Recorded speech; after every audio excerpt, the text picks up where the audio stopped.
大家好. Hello everyone. So how are you? So today we have a basic knowledge class about how to pronounce Chinese Pinyin. So first of all, this is a very important as I think in earlier video we have some of the pronunciation about the Chinese Pinyin. But today actually we're gonna describe all about like how what is the importance of pinyin in Chinese language and how to pronounce it basically.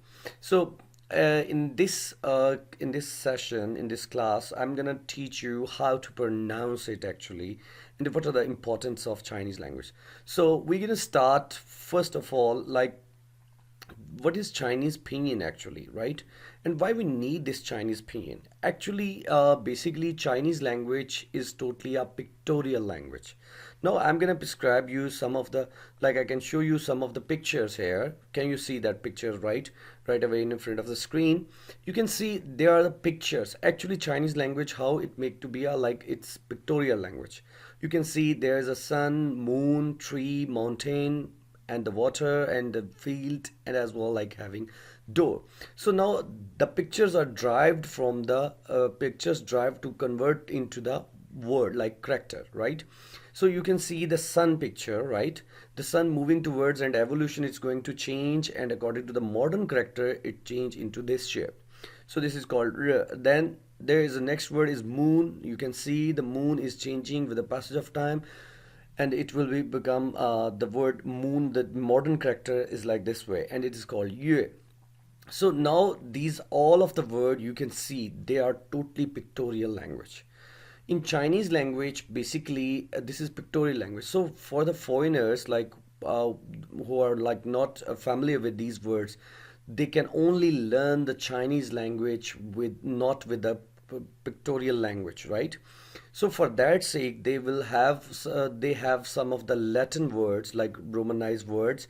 By that way, we will learn the Chinese Pinyin, and this is the only way that foreigner can learn. Otherwise you're much familiar like 5,000 characters or 5,000 words to list to learn to write down.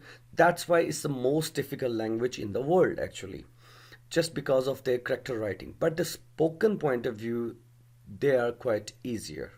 So I suggest like if you have you should have to aim yourself like either you want to go to learn like a spoken language or you want to go with the literature, how to write down the character.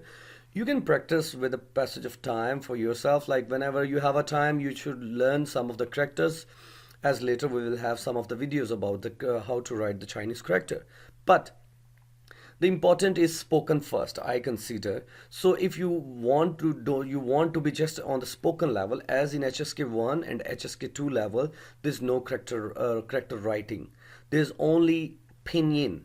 So now we are describing like why we need pinyin, just because of this, that character writing is a pictorial language and it's difficult to learn. So that's why even in HSK1 and HSK2 they don't have to you don't have to write down the you don't have to write the characters in Chinese language. So what is the importance of actually what is the importance of Chinese pinyin? Like one of the more example we will have on the screen, that the person is walking. You can see that picture. The person is walking, and that this person is walking, so that is called mean run. Then there's a mouth, that is mean call, and you can see that there's a square shape, and that's mean mouth. And door and the mountain, the same pictorial version. Okay, now we are coming towards here. This is very important for us. So here you can see that there's initials, finals, and tones, and this all is equal to pinyin. So important is this, that whenever you want to start to speak Chinese language, you must have to go through with initials, finals, and tones. Now I'm gonna describe you how many initials and how many finals and then how many tones of it. In initials, you can see there are almost like having 21 of the initials and 38 finals, right? And there are 5 of the tones. Right. Now, how to make it combine and how to utilize it? This is what a question. Like initials, this is the first word and final is the second word, whichever it will become, and there will be a tone on it on our finals, right? So whenever like this will be a complete word, okay, and this is called pinyin. So this is the romanized wording way that the foreigners can learn pinyin. Otherwise, to learn pictures, it's quite difficult, I consider. Now we're gonna discuss about the initials. They are sounding like I can pronounce some of it for you, like, but earlier in the last video we already explained everything. The initial B, the sound B in Chinese Pinyin, it's po, po, mo, fo. So these are the sounds of it. And remember, whenever you're gonna learn it, the Pinyin, you're gonna learn the Pinyin, you need to memorize it by yourself. Don't keep it like this way that you're gonna learn these words and afterward whenever you used to learn these words and you just write down in some of the word in your own language, like you start to write B double O or like B O, because whenever you're gonna write down like that way, might be in the way next day it will be changed, the sound will be changed by the just over one night. Just because of this, you have to memorize it by yourself, so it will make you more stronger to pronounce it well. So now the next is the finals. Like they are the finals, they are the 38 actually, the finals, and they are the tones. Like you can see the tones like first, second, third, and fourth, and there will be a one of the neutral tone. This is called fifth tone. That neutral tone. So now when these three things combine together, this is called pinyin. Okay, now moving towards next, what is this? This is a chart of Chinese language, the complete pinyin chart. You can see the chart like initials on the top, and on the left side there are the finals. Now they combine to each other, one word like B from the initial, A from the final. Now how to pronounce it? B mean po and A is a. Now let it make combine together, that will be pa, po a, pa, like you know the combination of it, po a, pa, and then there will be P and A, so it will be po a pa, because the P sound is po, and then A with the combination of a, then let combine together pa, right? So this is all whole chart is Chinese language. This is whole chart where you can speak complete Chinese language. So this is the only having the way that you can pronounce Chinese easily.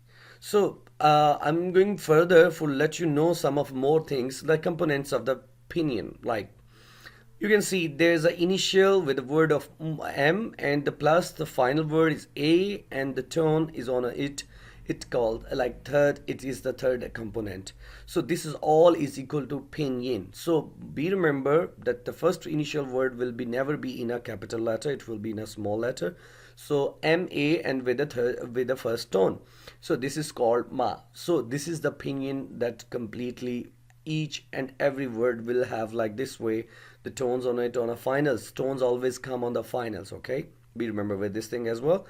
So I'm going to explain you furthermore. Like you can see here the 5 tones, but when we will put the 5 tones on MA, you can observe, you can feel it. There are the 5 words, not only a one word. So same like this way, all the words like even BA, even PA, even whatever, they keeping 5 words. They keeping the 5 words, and they are the 5 meanings of it. Right? So first I'm gonna explain you how about the tones. Like if you feel like a one car is constant moving to going constant straight, so the sound will be ah, and the car is moving upward like uplift ah, ah, and the third tone ah, that going down and then going uplift, right? Ah, and there's a fourth tone which is like going directly declining, that is called ah, ah. And if I will make it I will make it on the neutral tone, which is like there's no tone of it, 4 of them, like you just simply say ah. So I give you example with A, that how to on a tone put on a the first tone, the second tone, the third tone, and the fourth tone. So now I'm gonna pronounce you all of these 4 5 words. Ma with first tone ma, Okay, how to make it combine actually. M sound was mo, A sound was mo, ma, and the first one ma. Now second tone mo, ma, second tone ma, third tone ma, fourth tone ma, and the fifth one ma. So I'm gonna repeat again once to let you clarify. Ma, ma, ma, ma, ma. So these are the five tones, and now there are the five meanings of it. Like you can see the meanings are here. So these are the five words and with five meanings. So same like this way, if you go further, like with another word is like B and O. So B sound po and O sound was o, po, po. Now the first tone po, second tone po, third tone po, and the fifth tone and the last po. So this one is the all about like the tone words. Now I'm gonna tell you, explain you here. Like you can see the first on the top of the screen, B with A. So we will say po a pa, and the next is pa a pa, ma fa ta th na la ka kha kh. So now I hope you understand like whole the chart how we will use to go through with that. So some of the initials with only one word, and some of the initials like at the end you will find like ZH, CH and SH, they are keeping with two words and they are combined, so this is one initial only, right? And there in the finals you will change, you will see the changes like you will see A O E I U V A I E I U I A O O U. So they will be getting with as much as the more. So now we can, now you I hope you understand like how to pronounce it one by one. But for that sake, it's very important that you need to learn the pinyin sounds, and it will never take 2 or 3 days, I consider. And after 2 or 3 days, you can read in pinyin Chinese. It will be very easier for you. But if you don't know how to pronounce it, definitely you will pronounce some of the words are in the wrong way. So I want to explain you here some of the things which are very essential to learn the Chinese for the Chinese language. We remember like somehow the tones are not that important actually. Why? Because when you used to speak in Chinese language, like I used to say ma, that they used to say mama, mama, mama, mama. So now when you used to in a speedy way like ni hao ma, ni hao ma. So now you can feel like some of the dialects are in Chinese, like some of people like the old age people, ni hao ma, ni hao, ni hao ma. So ni hao ma. Now whatever, like if some of the people like are very decent with they are with good citizen, they used to speak in a pronounce in a well way. Ni hao ma, ni hao ma, ni hao. So the way in this way, like in the news or like the newscasters or like in the standard office official language, in the shape of official language, then the sound does matter with the tones too. But this is a beauty of a language that you can also you need to know how to pronounce with the tones. But I consider when you are going to speak and you are going to learn Chinese language, you try with the passage of time, you try to be learn even without tones. It doesn't matter, I consider, because you need to pronounce it well actually. So for the pronunciation, you must require actually the Chinese pinyin. That initials and final sounds are very important, and beside it also also that tones are important. But if you are on an initial stage, you try to be go with the first pronunciation of initials and finals, right? So further, if you have any question regarding this, you can ask a question to us. But you can ask me a question about related to pinyin, that if you feel like some of the things you want to you want to know about the pinyin, are you feeling some of the troubles about it, please do tell us, or you can email us, or like you can call or WhatsApp to us, no problem with that. So That's all for the today's class. I hope you understand how to learn Pinyin. It's not very difficult. Thanks a lot. See you in the next class. Thank you.